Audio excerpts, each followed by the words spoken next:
Le but, à l'origine, c'était la reconnaissance de nos droits.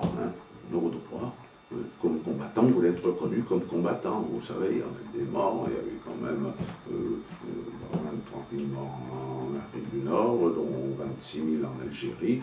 On disait, bon, il ne faut pas qu'ils soient morts pour rien, ces gens-là, il faut quand même, il faut être reconnu comme anciens combattants.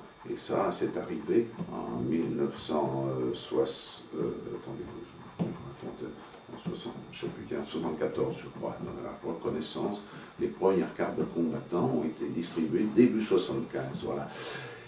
Mais il fallait, moi je l'ai eu tout de suite d'ailleurs, parce que par l'intermédiaire des PTT justement, j'ai fait la demande, et j'ai eu, parce qu'il fallait 18 mois en unité combattante, et il y avait une liste d'unités combattantes qui était sortie, il n'y avait eu qu'une liste qui était sortie, et c'était donc des régiments d'infanterie, et ça s'arrêtait au 22e RI. Et moi j'étais du 22e RI, donc j'y avais droit. Mais j'y avais droit également à l'autre titre, comme étant blessé, j'y avais droit, et comme j'ai eu des citations, vous voyez, j'y avais droit aussi. Et donc on a été convoqué à 40, je me souviens, à l'hôtel de ville pour la distribution des premières cartes de combattants au titre AFN, j'en faisais pas.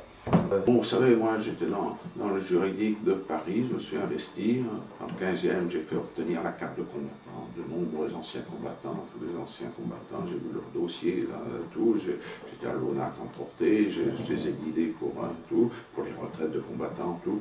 Je leur dis, maintenant que vous avez la carte de combattant, la retraite, vous avez les transports gratuits, vous avez gagné grâce à nous parce qu'on a beaucoup milité, restez dans les associations encore, voilà, avant, ne serait-ce que pour soutenir notre lutte que nous avons faite.